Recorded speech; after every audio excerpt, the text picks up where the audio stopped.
இனிமே கண்ணை மூடிட்டு கடலை எண்ணெய் வாங்கலாம். ஏன்னா மந்த்ரா கடலை எண்ணெய் இதயத்தின் தயாரிப்பு. வறுக்க பொரிக்க ஏன் எல்லா சமையலுக்கும் மந்த்ரா தான். மந்த்ரா கடலை எண்ணெய், அபார ருசி, ஆரோக்கியமான உடல் நலம். தமிழக பாரதிய ஜனதாவில் அண்ணாமலைக்கு என்று தனி இடம் இருக்கிறது. குறிப்பாக இளம் தொண்டர்கள் மத்தியில் மிகவும் செல்வாக்கு மிக்க தலைவராக திகழ்கிறார். அவர் இந்த தேர்தலில் கண்டிப்பாக போட்டியிட வேண்டுமென்று அவரது ஆதரவாளர்கள் விரும்புகின்றனர்.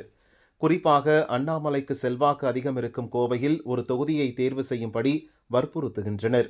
கோவை மாவட்டத்தில் வாய்ப்பு கிடைத்தால் போட்டியிட வேண்டும், இல்லை என்றால் களமிறங்கக்கூடாது என்ற மனநிலையில் அண்ணாமலையும் இருப்பதாக சொல்லப்படுகிறது. இன்னும் பாரதிய ஜனதா வேட்பாளர் பட்டியல் வெளிவராத நிலையில் அண்ணாமலை போட்டியிடுவாரா, அவருக்கு எந்த தொகுதி ஒதுக்கப்படும் என்று பாரதிய ஜனதாவினரை தாண்டி சர்வ கட்சிகளும் உற்று நோக்கிக் கொண்டிருக்கின்றன.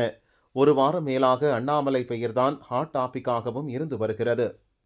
கோவை மாவட்டத்தில் அண்ணாமலை இறங்க வேண்டும் என்று அவரது ஆதரவாளர்கள் வலியுறுத்தும் நிலையில் கோவை மாவட்ட தொகுதிகளில் போட்டியிடும் அதிமுக வேட்பாளர்கள் மொத்தமாக திரண்டு வந்து அண்ணாமலையை அவரது வீட்டிலேயே சந்தித்து ஆதரவு கேட்டது பரபரப்பை ஏற்படுத்தியது.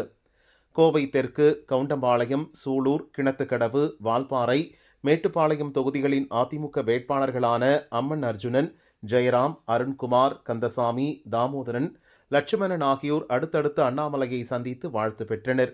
தங்களுக்கு ஆதரவாக கண்டிப்பாக பிரச்சாரம் செய்ய வேண்டும் என்றும் அண்ணாமலையிடம் கேட்டுக்கொண்டனர்.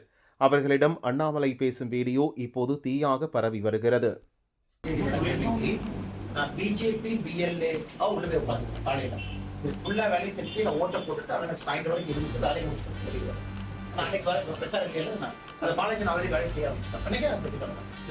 23 நான் பூத்துல பிஎல்ஏ ஏஜென்டா உள்ள உட்காந்து வேலையெல்லாம் முடிச்சுட்டு காலையில ஃபர்ஸ்ட் ஓட் போட்டு வேலையை முடிச்சுட்டு ஆதரவு கேட்டு எப்படிங்க